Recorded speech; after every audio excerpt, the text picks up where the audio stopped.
Hey, sister friend, are you doing your best to keep your nose above water but just can't seem to find enough hours in the day? Do you want to set boundaries around your time but find yourself feeling guilty or perseverating on what people will think of you when you do? Listen, if you want to feel at peace instead of in a panic, hopeful instead of defeated, and confident that you are living and leading according to God's plan for you, I invite you to jump on a free discovery call with me. You'll walk away with knowledge about what Christian life coaching is, hope for what it can do for you, and actionable steps to begin creating more time for the things that matter most. Grab your free session at gracefilledleader.com/work with me. And hey, would you like a free coffee on me? That's right, I said free. Find the link to my 2024 listeners survey below in the show notes. If you complete the survey, I will send you a gift certificate for a free coffee on me. Now, let's dive into today's episode. Communication is truly the foundation from which effective leadership is built. It's the vehicle through which we articulate our vision, convey our expectations, inspire action, and help our people feel heard, seen, and valued. Effective communication enables us to establish rapport and cultivate trust. Poor communication can do the exact opposite, and it will cripple your ability to be an effective leader for your team. Today, on this Quick Tip Tuesday episode, I'm going to go over 10 common communication mistakes that you want to avoid. Welcome to the Grace-Filled Leader Podcast. Do you want better work-life balance? Do you get stuck in patterns of perfectionism and people-pleasing? Have you always been an overachiever but never really felt good enough, no matter how much outward success you achieve? Do you want more time for the things that matter most? Well, you are in the right place. Here on the Grace-Filled Leader Podcast, we focus on spirit-driven success and share the secrets to having better work-life balance as a busy woman in leadership. Here you will learn how to set boundaries like a boss, find peace of mind, and reclaim your time for the things that matter most. Hi, I'm Tanya, a wife, mom, leader, and certified Christian life coach. For most of my life, I tried to find worthiness through achievement. I spent decades people-pleasing and pouring myself into my work. I was looking for my value through the approval of others. This led me to feel burned out, empty, and exhausted.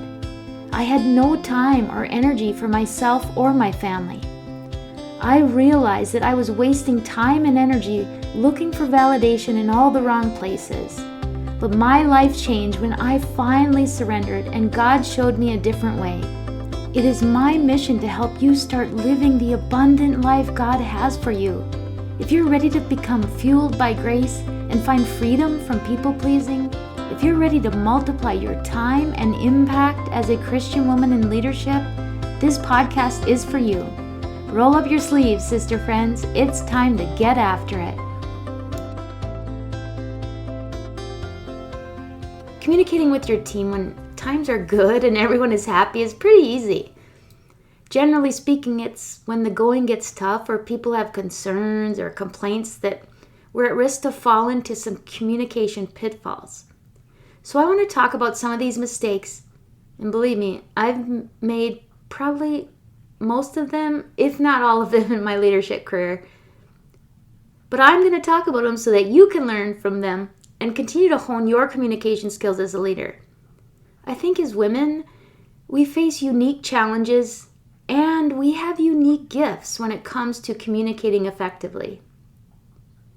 Active listening is one of the most powerful communication tools. It is a foundational skill, especially when addressing employee concerns or complaints. By practicing active listening, leaders convey respect and appreciation for their employees' perspectives, which is essential in fostering trust. And we've talked about how important trust is in your leadership journey. It is so important that you do your best to avoid some of these common mistakes, which are not great examples of active listening. So the first mistake is being defensive or accusatory in your response. You need to resist the temptation to respond defensively or resort to accusations or even an accusatorial, is that the word? Yes. Accusatorial tone when confronted with employees' concerns. Instead, approach the discussion with openness and empathy, seeking to understand the root of the issue. Seeking to understand is key here. Be curious. Ask more questions. I often find myself using the phrase, "help me understand." Sometimes, before I go into what is likely to be a challenging conversation, I repeat that phrase to myself over and over, in my head of course, so that I set my intention to one of curiosity and empathy rather than defensiveness. The second mistake you want to avoid is using, quote, you language excessively. This really goes along with defensive or accusatory language, sometimes an authoritative type of tone. Excessive use of you language can come across accusatory or confrontational. As a leader, you should opt for I statements to express your thoughts and feelings, but with the appropriate intention. For example, if someone says that they're angry at a coworker about something they did or said, now, I, as an objective observer listening, might sense that they are misperceiving something, but it would not be especially helpful if I said, "Oh, well, you shouldn't feel angry about that. I'm sure that person didn't mean to make you angry. You probably just misunderstood." Saying that will only result in the employee feeling dismissed and unheard. A better option might be to say, "I can tell that this is very upsetting to you, and I understand why you might perceive it this way. Have you discussed your concerns with your coworker? Perhaps they're unaware of the impact that they have had. I know it takes a lot of courage and can be very difficult to be vulnerable in that way, but I've witnessed many situations in which it actually gives opportunity to build relationship. It's an opportunity for that person to gain awareness of how they're being perceived. So how can I help you in this situation?" Do you see how you're offering up another perspective, but you also are showing them that you hear them and you're validating their feelings? And then you're inquiring or asking them how you can help them in this situation. Ideally, the way in which you can help them is if they're open to having this conversation with their coworker, that you maybe help them with some scripting or ideas about how to approach the conversation so that, much like this conversation, the one that they have with their coworker leads to open dialogue and not defensiveness or accusation. The third mistake to avoid when communicating with your team members is making it all about you or one-upping them. Well, I said to try to keep things in the I rather than the you. Be careful that you don't take that to the point of making the conversation all about you or pointing out that all that you've done for them or one-upping them somehow. So I'll give you a real-life example that comes up a lot amongst my team members. Some of you might relate, but working weekends is a regular complaint that I hear. Now, to give you some backstory, our team members currently work one weekend about every 10 weeks or so, typically less than an 8-hour day on a Saturday and occasionally an even shorter day on a Sunday. They work in teams of 3 on Saturday and then one person covers Sunday morning. Now, years ago, when I was a staff therapist, we worked alone every 3rd or 4th weekend, and we worked a full day on both Saturday and Sunday. At that time, we were salaried, so we didn't even get paid for the extra hours. Now, our team members are hourly, so they get paid for every hour that they work and get overtime on anything over 40 hours. From my perspective, this is a much better situation for our team members because they truly get paid for every hour that they work. And they're working less often than they used to. Now, when people come and they complain about working weekends, sometimes I really struggle to not go down the road of saying, well, back in my day, and then painting how much better a picture it is for them now and how much worse it could be. But what does that accomplish, especially if I say it that way? Most often, it will not be received with a sudden sense of gratitude for how life is now, which is what I hope for. Instead, they'll feel that their concerns are being dismissed, not heard, and that I'm not seeking to understand their perspective. It may even compromise their willingness to be open and transparent about other things, if they feel like that is what they will be met with. I truly do want my people to see ways in which things are not so bad, that there are things to be grateful for, but it is a tightrope walk, trying to figure out how to do that in a way that is actually effective. And you know what? I don't want that so that my life is easier and not having to deal with complaints, although that's a great side benefit. I actually want that for them so that they can experience life and work more positively. I know from personal experience that I determine how I experience life and work in the way that I choose to think about and respond to my circumstances. Some people will get that naturally and some just won't. So, as leaders, we have to do our best to be active and empathetic listeners. Which brings me to mistake number 4. Interrupting or dismissing. Interrupting or dismissing employee concerns prematurely undermines trust and engagement. As a leader, you should practice patience and allow employees to fully express themselves before you respond. This is really important when it comes to demonstrating respect for their viewpoints. Having respect for other viewpoints doesn't mean that you have to agree with them. It just means you're showing respect and professionalism in creating a safe space for them to be heard. Along those same lines is mistake number 5. Talking more than you listen. This is hard, folks. I get it. If all we're doing is waiting for a chance to speak and share our wisdom, which of course is great, will not be perceived as empathetic, and our people will certainly not feel heard. They may not even be seeking a solution from us. They may just need you to listen. And wouldn't that actually be a relief? I've come to sometimes just ask the question as to whether they need me to listen or to also help in offering a solution. You'd be surprised how many times people just want to be heard. Which leads to the next mistake. Do you see there's a pattern here? So mistake number 6 is providing solutions too quickly. Rushing to provide solutions without fully understanding concerns can be counterproductive. You should take the time to listen attentively, gather as much relevant information as you can, and then collaborate with employees to include them in the problem solving. Not only does that offer you some help and take you off the hook for fixing everything, but it gives them some level of accountability and responsibility in actually being part of the solution.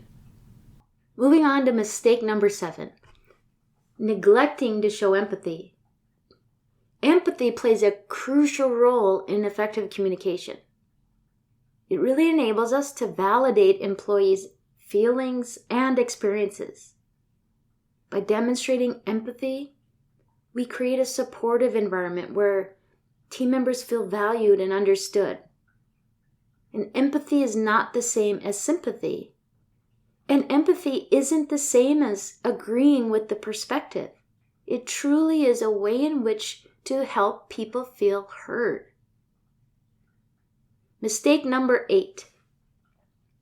Using too much corporate speak. I see this a lot.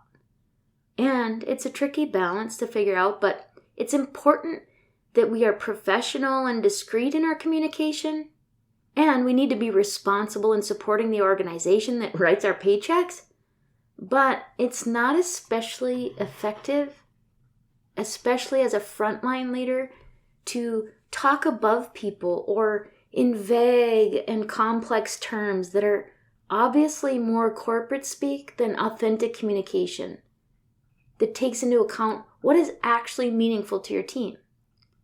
I know a lot of people who say a whole bunch without really saying anything. It's just a bunch of fluffy corporate speak that seems completely disingenuous and offers nothing in the way of meaningful content. My people will call that stuff out faster than white on rice. Let's give our people some credit and be respectful enough to communicate clearly and authentically.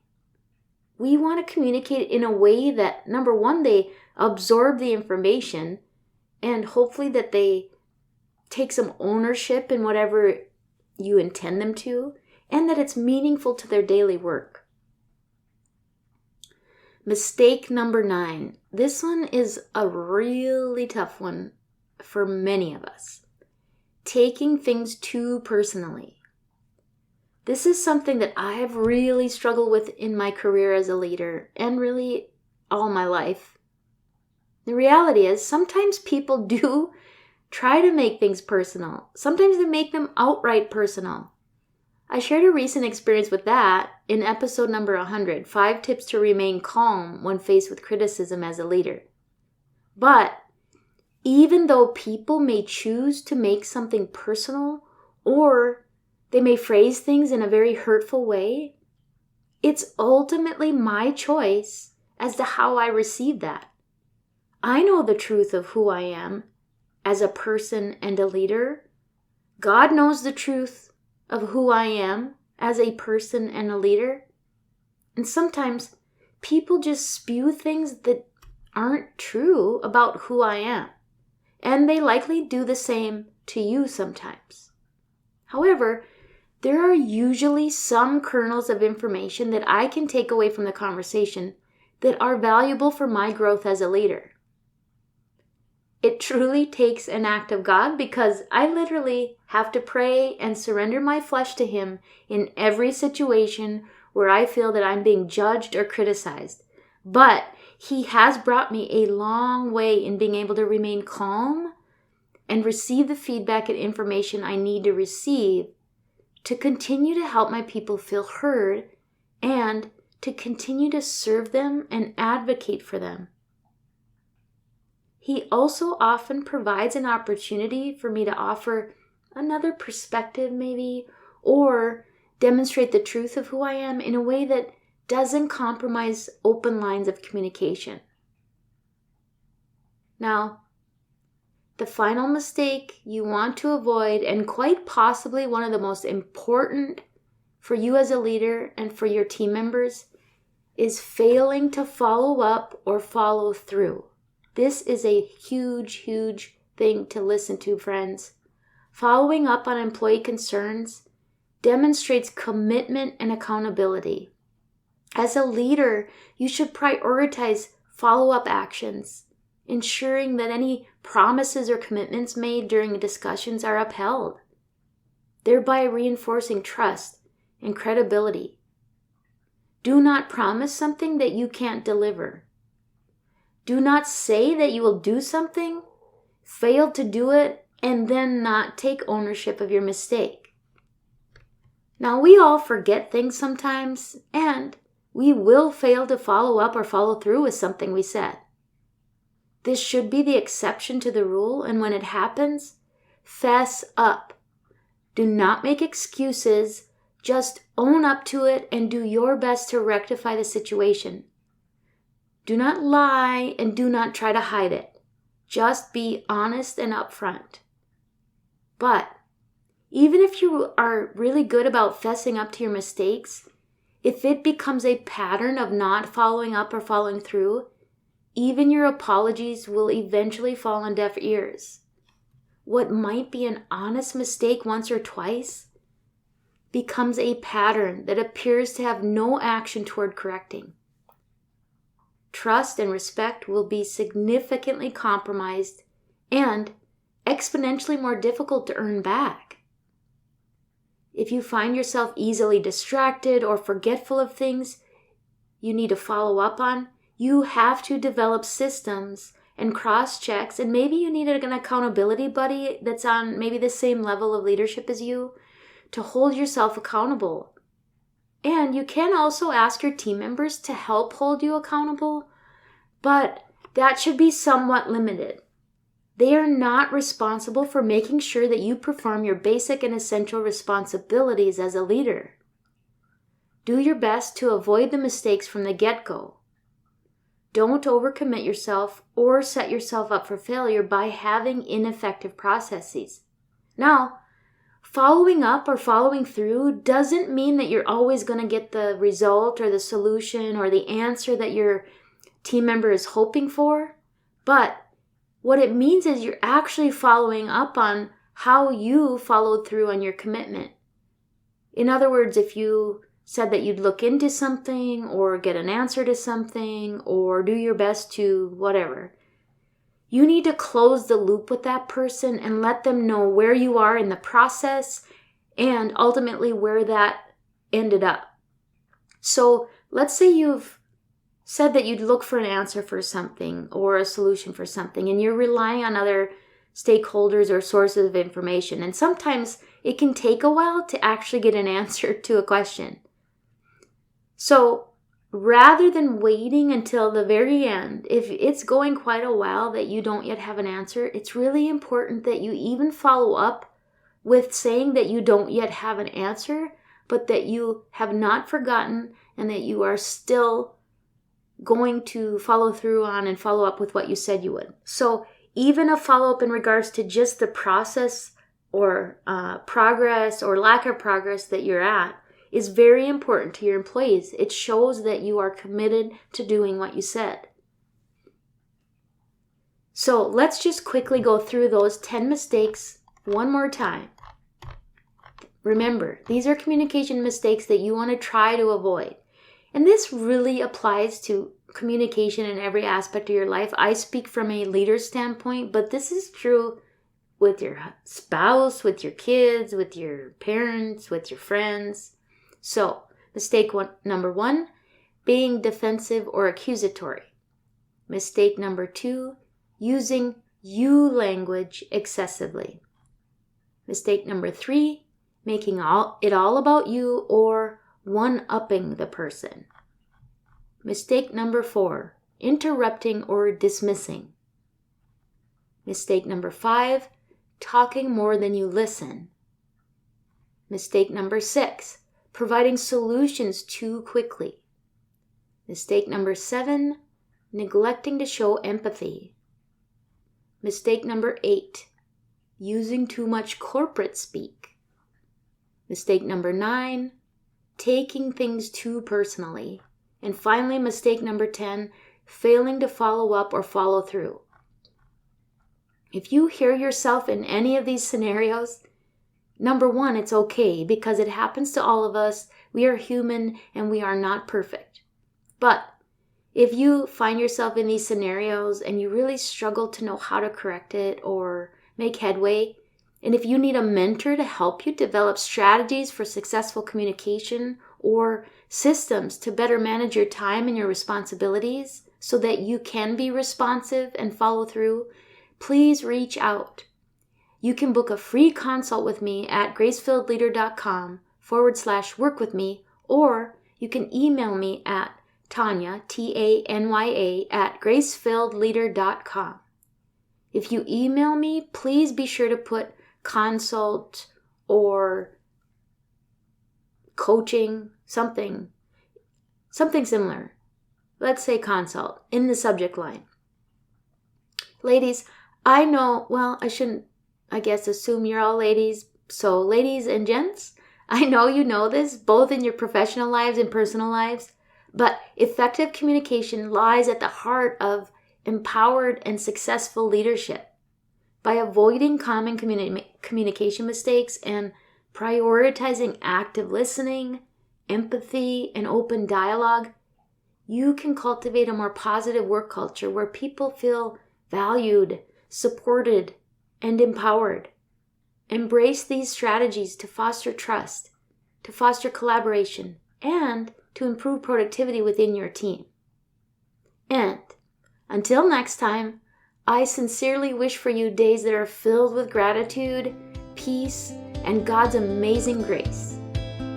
I pray this episode blessed you, spoke to you, or encouraged you in some way.